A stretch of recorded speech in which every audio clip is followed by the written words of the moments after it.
Great to be here with you all.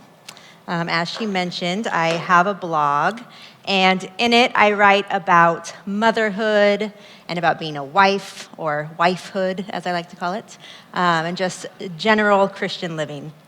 And every once in a while, what I like to do is to go behind the scenes on the admin page and see what are the most popular articles, what are the things that women are reading about most often. And last time I did that, I was fairly surprised. I would have thought that it would have been something along the lines of, practical motherhood kind of stuff, or balancing the different roles that we have, something that would encourage us in the trenches that we all feel like we are in. Well, that is not what I found. I found a theme that was fairly unexpected. Let's see if you can see what it is. The titles are meant to be a bit provocative, but I think you'll still see the idea. One of them in the top 10 was Dress to Impress. The second one was 5 Reasons You Are Not as Hot as You Could Be. And What Would You Let Your Daughter Wear? And the last one, The Art of Being Desirable. And I know those sound a little crazy. They're not as crazy as they sound. Clearly, they are all, though, about appearance. Women are interested in reading about what we wear, how we look, how we, show ourselves, our appearance, beauty, all of that. And yet, that is nothing new. Women from all centuries and all cultures have been interested in beauty. I have a few pictures to show you. Over the internet, I found some. Here's one in particular. In a specific culture, beauty was pursued by having a very long neck. The goal, or the most beautiful, would be if it was like 15 inches or longer.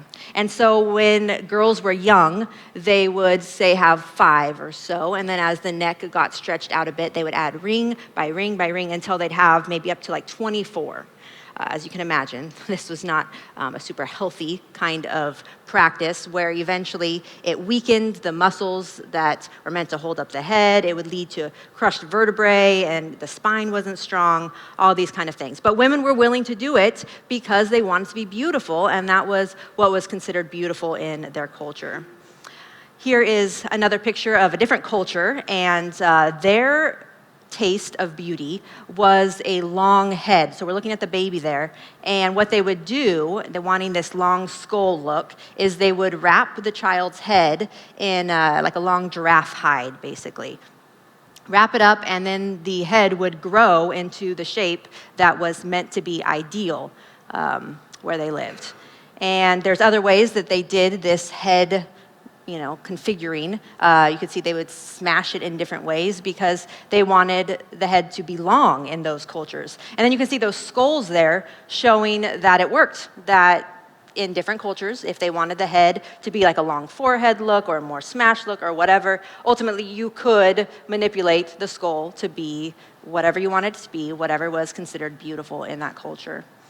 And then thinking back to the wrapping, there was other ways they wrapped, not just the head, but they would wrap infants or babies up until maybe 6 months in order to get them to be elongated, to be slim, because slim has often been an ideal in different cultures. Example of that also in England in the 1660s, a health pamphlet said, and this is another way to be slim, a way to reduce the body that is too fat was bloodletting.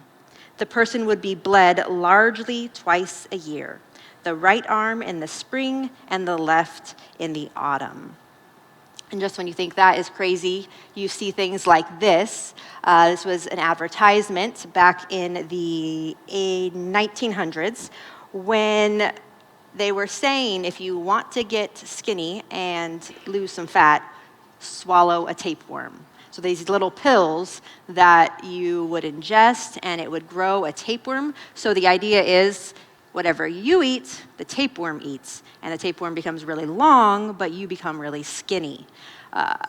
When you look at this on the internet, you're actually not quite sure, is this legend? Is this true? And there's different sources saying different things.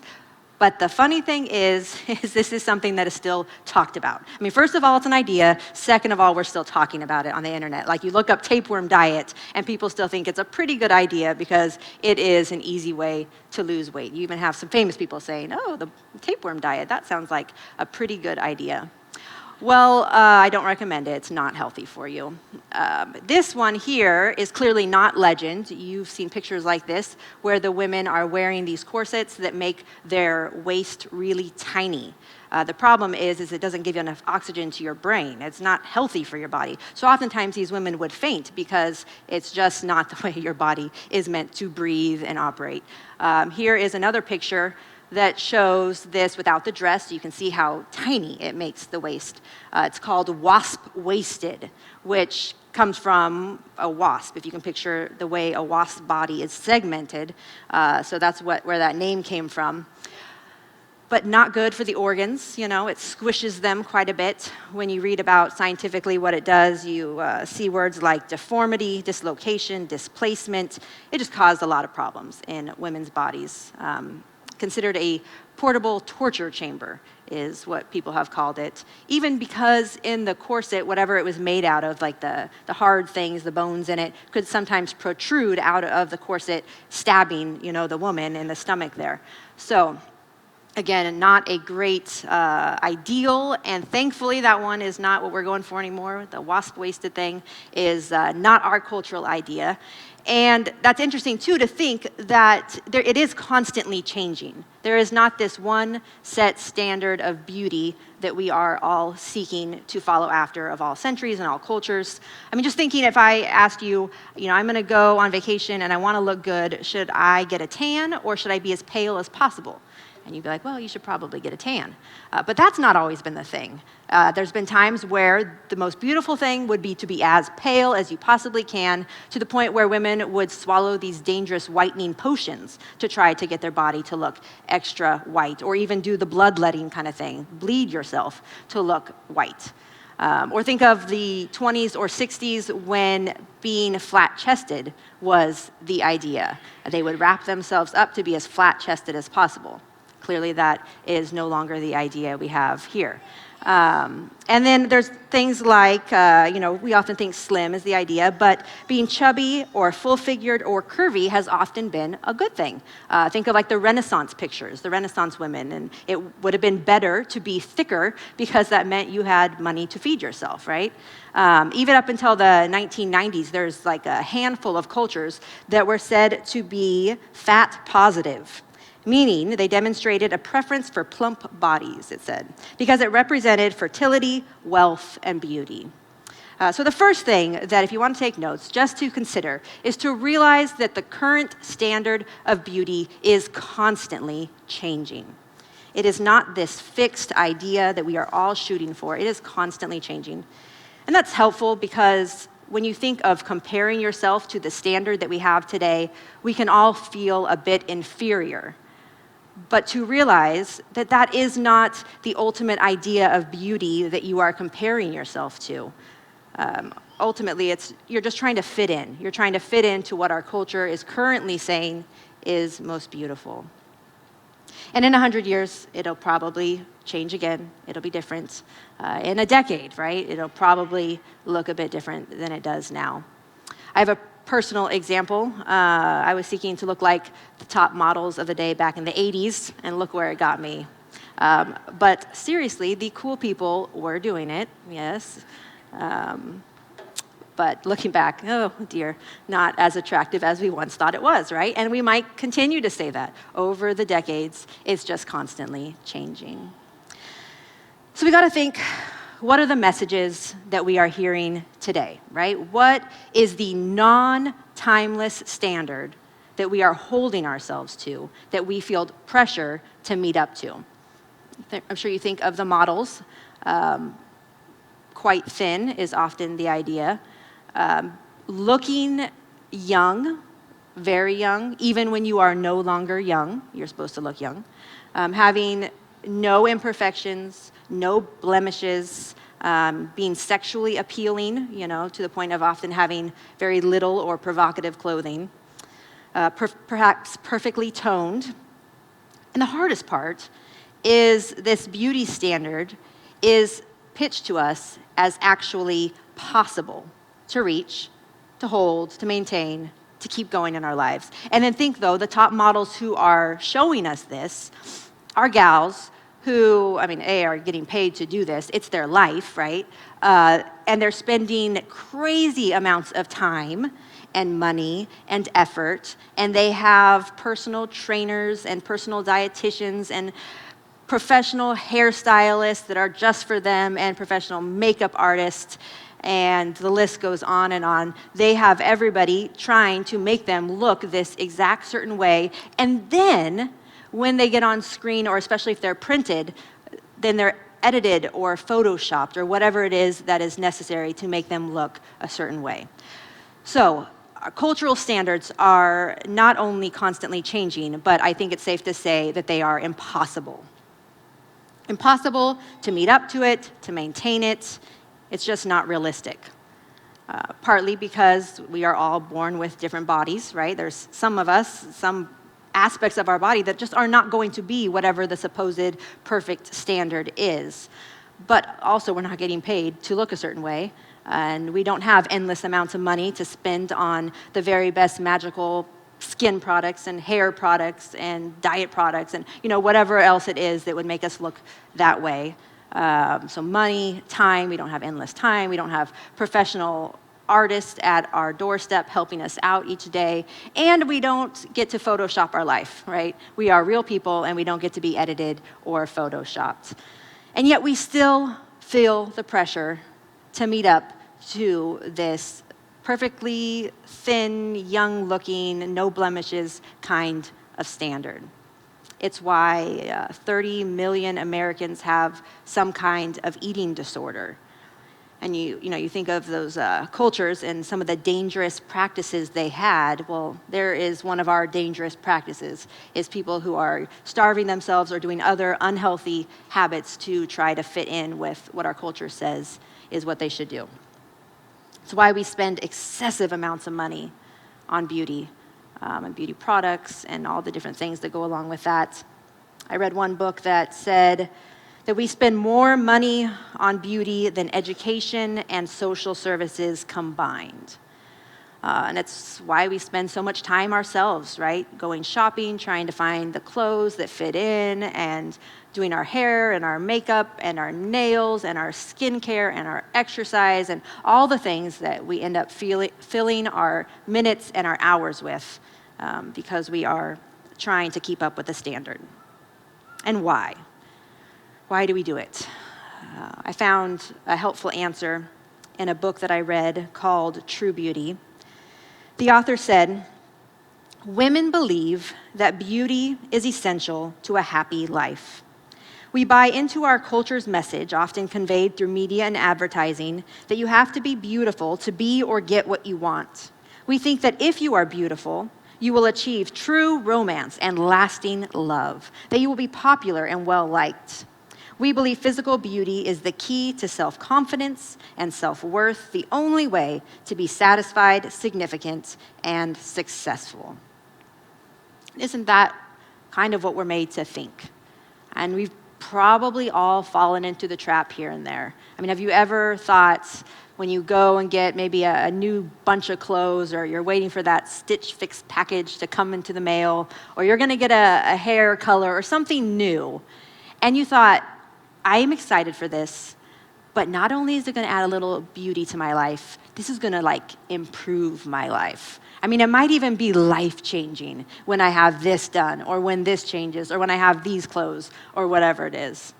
I remember back in junior high, I had this kind of experience. I grew up with a gap in my teeth, and I don't know, I was in 7th grade, no, I think it was 8th grade, and I just didn't like it. I didn't feel comfortable with it, and I feel like now people are making it look cute. There's a new thing where it's oh, that's really cute when people have a gap in their teeth. It's unique or whatever, okay? But when you're in 8th grade, who knows what you're thinking? You shouldn't trust yourself, but I just wasn't into it. And we didn't have money for braces, and so I got it filled in with a fake thing on each side to make it look like it was your teeth. So I got it, went back the first day of school, and I was excited. And was I glad that I got it? Absolutely. I was so glad I got it. Did I feel more comfortable smiling? Yes, I felt more comfortable smiling. But did it change my life? Did it improve my life? No. I was still the same Heather, the same 8th grade girl with the same insecurities, the same problems. I took my same insides, my same struggles with me with my new teeth. It just did not provide everything that I was hoping and longing that it would when I got my new set of teeth. That same book that I read, again, says it well. Physical beauty deceives us by appearing to keep some of its promises in the short term. It delivers just enough to keep us hooked, to lead us on to thinking that it is a worthwhile investment of all our hope, time, money, and energy. It's like seeking after beauty gives us just enough, but it doesn't quite satisfy. So letter C, the current standard of beauty is also deceiving. It's deceiving, first of all, because we can't even reach it, but also it doesn't deliver all the promises that we think that it contains. It doesn't solve your problems. It doesn't provide lasting happiness. Even if you got a whole new entire body part of some kind, pick your body part, you would still be the same exact you.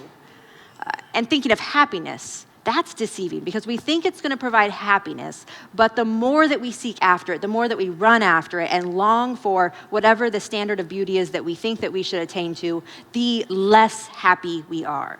The more we wish we were like somebody else, or the more we wish we looked like this or that. It doesn't provide the happiness that we're looking for. There's different studies done on the satisfaction of women and their appearance, and they have some different stats on it, but generally, it said that 80 to 90% of women are dissatisfied with their appearance. 80 to 90%.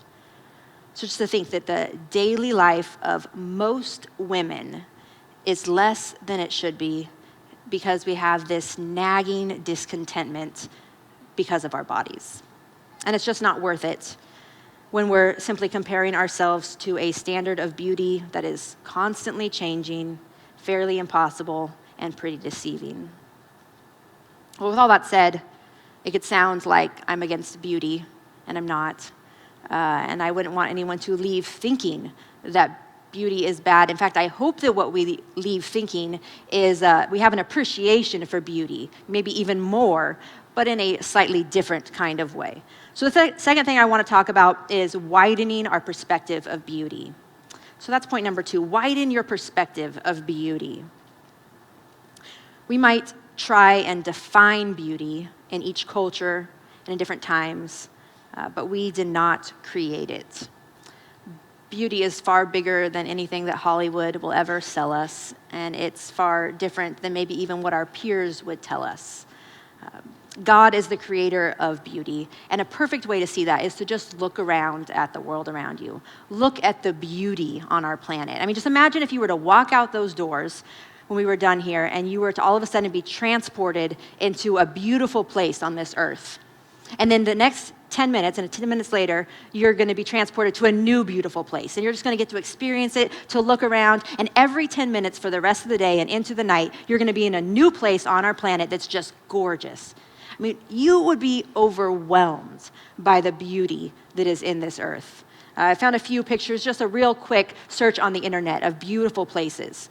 Just imagine being in these places, being surrounded, getting to walk around for a little while.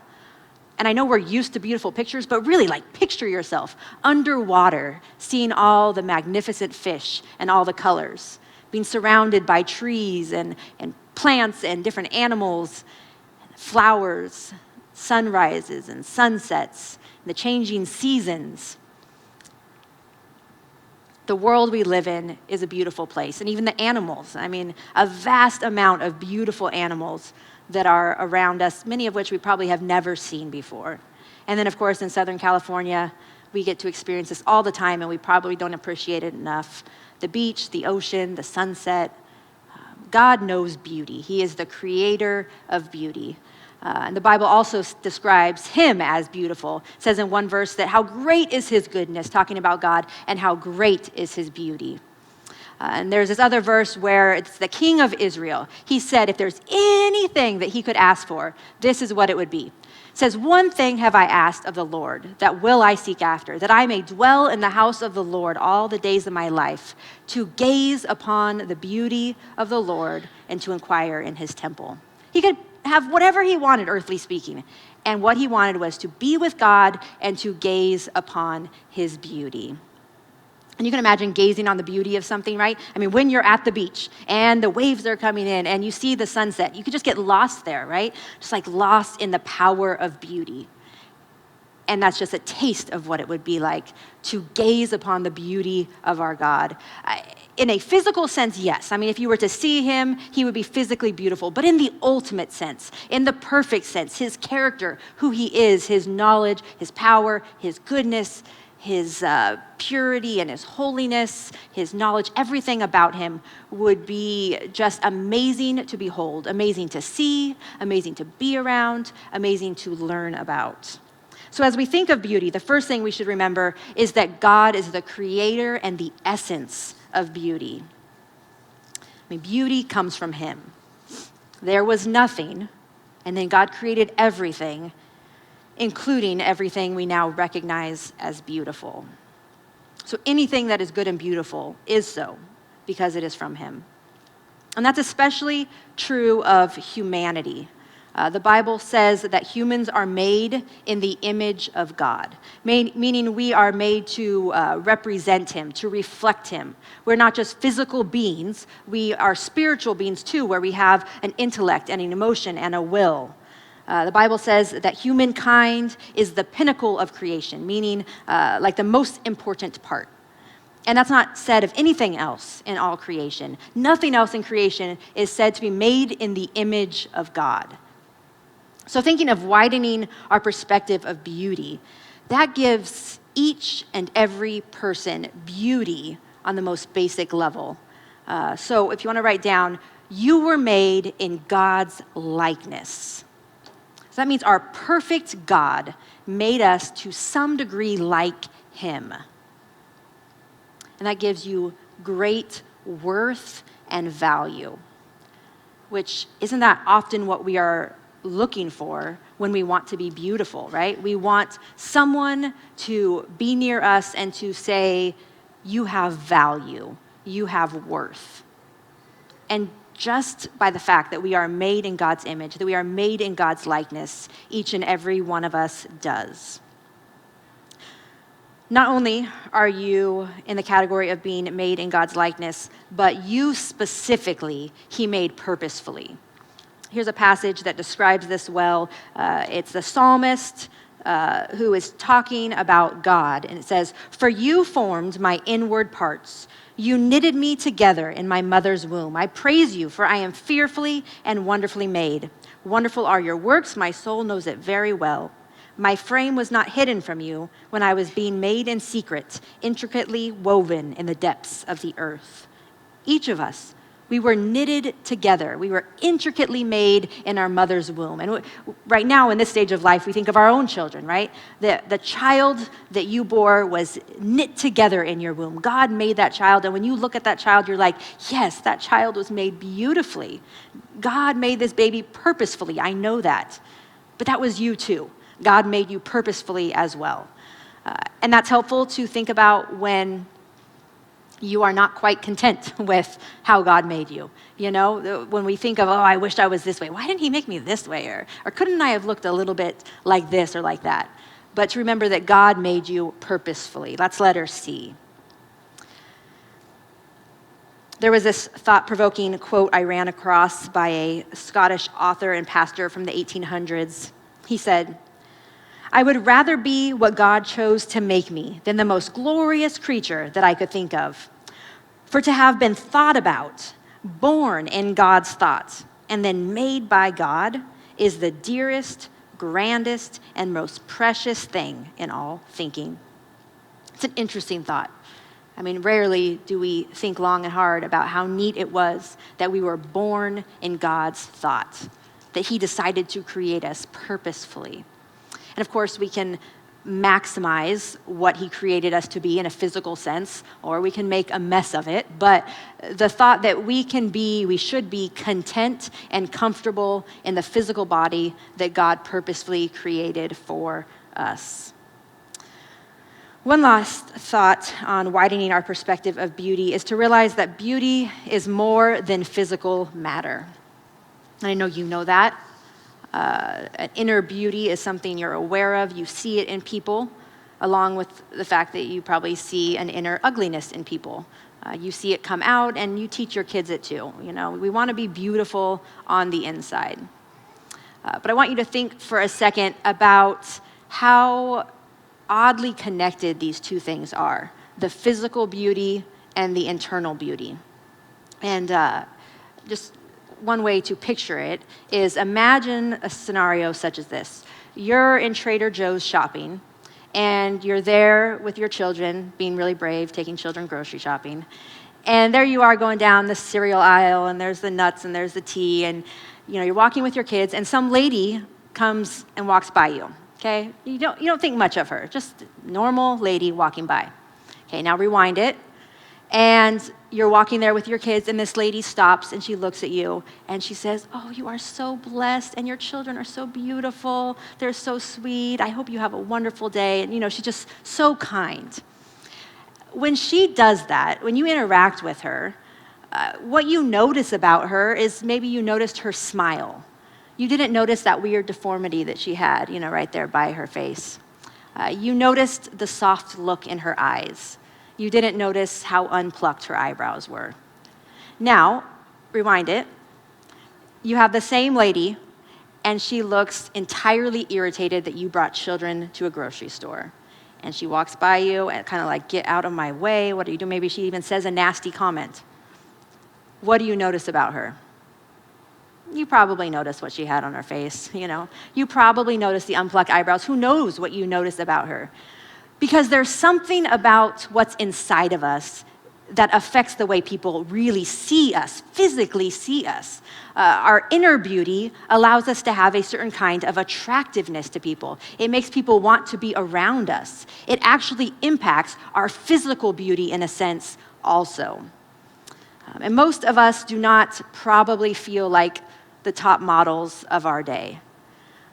But we can be like that gal in Trader Joe's in either a really beautiful way or in a really nasty way. And it does come out in the way that we look. And I'm not saying that it doesn't matter how we look on the outside, because if that lady in Trader Joe's came in and she was just a big mess, and no matter how nice she was, she would still probably look a little bit like a mess. So we should take care of our bodies. And just thinking, if you are married, you want your husband to enjoy both the inside and the outside of you, right? I mean, you want to take care of both. But where the real effort should go into is being attractive, winsome, lovely on the inside. So that is our last point, is to pursue real beauty. Real, true beauty. You think of like a engagement ring box. That box is beautiful because of what's on the inside. Granted, the outside matters, right? I mean, if the box got mud and stuff stuck to it, or some chewed up gum was attached to it, it would distract from the beauty of that box. You open it, it's still going to be beautiful, but the outside matters, at least for initial impressions. But what really matters is what's on the inside. And so it is with us. We've got to put the effort into where it really matters. And it does take effort, because I don't think any of us would say that pure gorgeousness just flows out of us in our perspective and in our attitude and in our words and in our demeanor. Those things take effort. And the effort should be focused on living in light of what the Creator who defines beauty says is beautiful. I mean, right, we would all agree that if God created everything, if God created us, then He knows what's right or what's the beautiful way to live and to conduct ourselves and to do things in life. He knows real beauty. A great example of God's clarification on what is beautiful is found in the book of 1 Peter chapter 3. It says, "Do not let your adorning be external, the braiding of hair and the putting on of gold jewelry and the clothing you wear." I'll pause right there and say, it's not saying if you braid your hair, you're doing the wrong thing. When this was written, the braids of the hair was this very elaborate kind of hairdo where women were spending excessive amounts of time and money and effort on this updo of these braids with jewels and all this crazy stuff. So it's saying, don't let your beauty come from this external over-the-topness where you're just putting so much in to your outsides. Then it says, "But let your adorning or your beauty be the hidden person of the heart, with the imperishable beauty of a gentle and quiet spirit, which in God's sight is very precious." So it's saying our beauty should be on the inside. It's this hidden person. And then you see this phrase with a gentle and quiet spirit. That's not referring to someone who's, like quiet and timid and shy.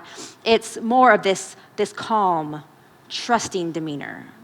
Someone who, for no other better term, just doesn't freak out all the time. Someone who has a calmness inside of them because they're trusting God. That has an imperishable beauty, meaning it does last. It is not constantly changing. It lasts and it's precious in God's sight. That's just one verse in the Bible that we see that if we just focus on the inner person and we don't freak out, we have a certain kind of beauty to God. And there's plenty of passages that talk about what does it mean to be beautiful on the inside? What is it that pleases God? And ultimately, it's what is beautiful to other people. Things I know you'll agree are beautiful, like selflessness and kindness and faithfulness and patience. Maybe you can think of a gal right now, just a beautiful gal, inside and out. Someone who is patient and loving with her children and with her husband. Someone who doesn't get worked all up when things seem to go wrong, who does seem to trust and have a calmness about her, who loves people day in and day out. Isn't that the kind of beauty that we would really want to be known for? I know I do. And really, the question is, what's the other option? Is it to focus on the external beauty with standards that change so quickly? If that would be the goal, then don't age at all because it only gets harder.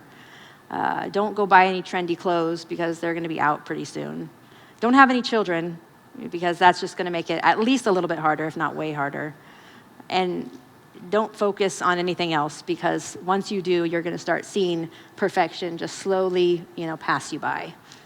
Of course, that's not how we want to live.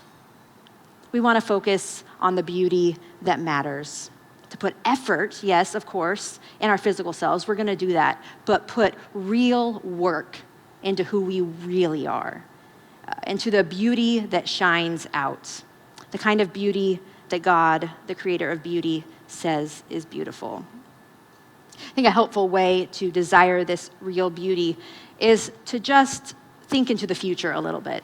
If you are blessed to live long enough where you are swallowed up in your wrinkles and the little hair you have left is as white and stringy as possible and no skin product is going to help you one tiny bit, in that moment, you are going to hope and to wish that you invested in the long-term beauty that gets better with age.